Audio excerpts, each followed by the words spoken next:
Shalom, selamat berjumpa kembali dengan Valen Grace Ministries. Loving, studying, sharing the word. Beberapa waktu yang lalu saya telah menjelaskan bagaimana cara kita menghafalkan firman Tuhan. Dan tujuan menghafalkan firman Tuhan adalah memperkaya pemahaman kita tentang Tuhan dan merestorasi diri kita serta mengedukasi diri kita dan orang lain dengan kebenaran. Nah, pada saat ini saya akan membahas mengenai bagaimana cara kita menerapkan ayat hafalan kita sebagai media penyembahan. Tetapi sebelum kita melakukan praktek penyembahan berdasarkan ayat hafalan, perlu kita diskusi lebih dahulu apa arti penyembahan. Penyembahan itu bukan mantra. Penyembahan itu bukan sebuah nyanyian ekstase belaka, karena ada yang menganggap bahwa penyembahan itu adalah ungkapan-ungkapan ekstase. Tetapi penyembahan itu adalah suatu ungkapan kekaguman terhadap pribadi dan karya Allah dengan sikap kagum dan rasa yang penuh dengan hormat. Nah, ayat-ayat hafalan yang kita hafalkan itu akan memberikan kepada kita pemahaman tentang pribadi Allah dan pengertian tentang karya Allah, dan pemahaman tentang pribadi dan karya Allah itu kita ungkapkan kembali dengan rasa kagum dan penuh hormat dalam sebuah pujian, nyanyian, atau doa. Nah, itulah arti penyembahan yang secara praktis. Mungkin kita bisa melakukan penyembahan dengan gambaran-gambaran, wah, Allah itu wow, tapi wow-nya yang bagaimana? Oh, Allah itu dahsyat. Dahsyat yang seperti apa? Nah, kita tidak sedang mereka-reka, tetapi kita sedang mengungkapkan kembali pribadi Allah yang diungkapkan oleh firman Tuhan. Sehingga ketika kita selesai melakukan penyembahan, kita masih ingat. Karena kalau tidak demikian, mungkin bisa terjadi selesai kita doa penyembahan, kita tidak ingat secara spesifik penyembahan apa yang kita ungkapkan kepada Allah, kita lupa. Tetapi kalau kita memakai ayat hafalan sebagai media untuk melakukan penyembahan kepada Allah, kita akan tetap ingat apa yang kita ungkapkan kepada Allah. Dengan demikian, firman Tuhan yang kita hafalkan bukan hanya mengendap di kepala, tetapi juga membentuk hati dan membentuk spiritualitas kita dengan cara yang benar. Mari kita praktekkan. Seandainya saya memakai ayat hafalan saya, yaitu tentang jaminan pengampunan, dan di situ saya mengambil atau ayat hafalan jaminan pengampunan itu di 1 Yohanes 1 ayat 9. Bunyi ayatnya adalah seperti ini: jika kita mengaku dosa kita, maka Ia adalah setia dan adil, sehingga Ia akan mengampuni segala dosa kita dan menyucikan kita dari segala kejahatan.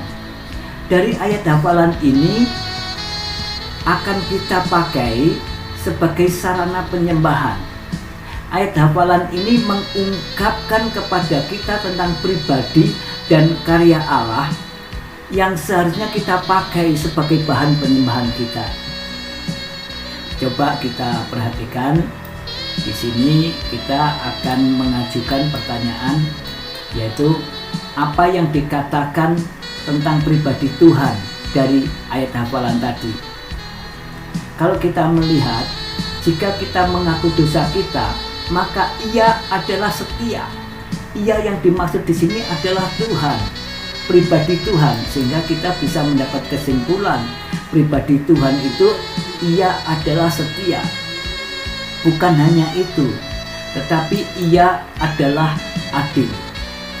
Jadi kita ada bahan yang akan kita pakai dalam penyembahan, yaitu tentang kesetiaan Allah dan tentang keadilan Allah.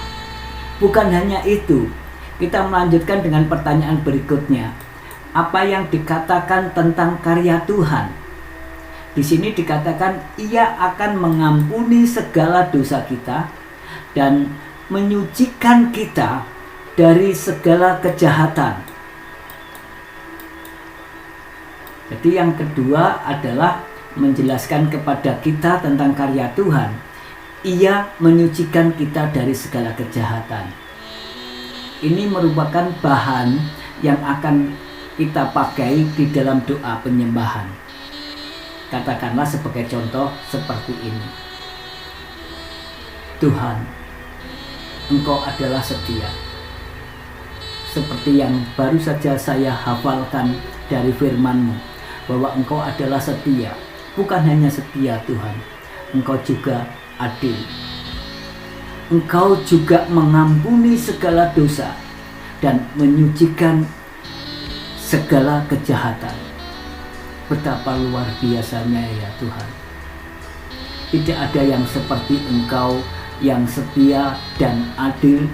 Dalam kesetiaan dan keadilan-Mu, Engkau mengampuni dan menyucikan. Terima kasih Tuhan atas firman-Mu yang memberikan kepada saya pemahaman bahwa Engkau adalah setia dan adil, dan Engkau mengampuni segala dosa dan menyucikan segala kejahatan. Itu sebuah doa penyembahan. Dan ayat yang baru kita bahas itu secara tersurat menjelaskan tentang Allah. Tetapi bagaimana seandainya ada sebuah ayat yang tidak secara spesifik menjelaskan mengenai Allah, tidak secara tersurat? Kita bisa melanjutkan sebagai contoh di sini, yaitu sebagai ayat hafalan ciptaan baru di 2 Korintus 5 ayat 17. Maaf, salah, mestinya R jadi E, itu koreksi. Nah, ayat itu berbunyi demikian. Jadi siapa yang ada di dalam Kristus, ia adalah ciptaan baru, yang lama sudah berlalu, sesungguhnya yang baru sudah datang. Memang ada jelas menyatakan bahwa jadi barang siapa yang ada di dalam Kristus. Di sini menjelaskan apa yang dikatakan tentang Tuhan, hanya Kristus, tetapi tidak menjelaskan pribadinya seperti apa. Kita bisa mendapatkan, kalau tidak sesuatu yang tersurat, kita bisa mendapatkan yang tersirat.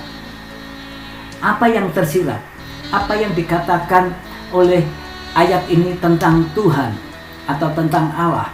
Kita bisa mendapatkan bahwa Ia adalah pencipta. Dan apa yang dikatakan tentang karya Tuhan? Ia menciptakan saya sebagai ciptaan baru. Bahan ini bisa kita pakai sebagai penyembahan. Contoh, betapa luar biasanya Engkau ya Tuhan. Engkau adalah pencipta.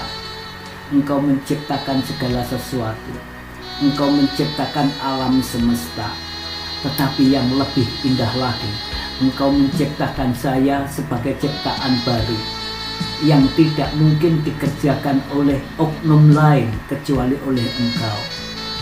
Engkau bukan hanya memperbaharui, tetapi Engkau menciptakan saya. Betapa luar biasanya Engkau ya Tuhan. Amin. Nah, itu ayat yang kalau tidak secara tersurat menjelaskan tentang pribadi Tuhan, kita bisa mendapatkan yang tersirat. Lalu bagaimana dengan ucapan syukur? Bagaimana dengan pujian? Saya berharap saya bisa membagikan tentang ucapan syukur, kemudian permohonan, kemudian doa syafaat dengan ayat-ayat hafalan yang kita hafalkan. Dengan demikian, ayat hafalan itu tidak sekedar kita hafalkan, tetapi kita gunakan di dalam penyembahan, di dalam pujian, di dalam doa, sehingga kita bergaul dengan karib, bergaul dengan akal firman Tuhan itu, sehingga firman Tuhan tidak sekedar menjadi hafalan di kepala, tetapi juga menjadi sikap hati yang menjadikan kita lebih dekat, lebih dalam dengan hubungannya dengan Tuhan. Demikian hari ini, dan saya akan berharap bisa menyajikan pembahasan lebih dalam lagi dengan topik-topik yang lain dalam video berikutnya. Terima kasih, Tuhan memberkati.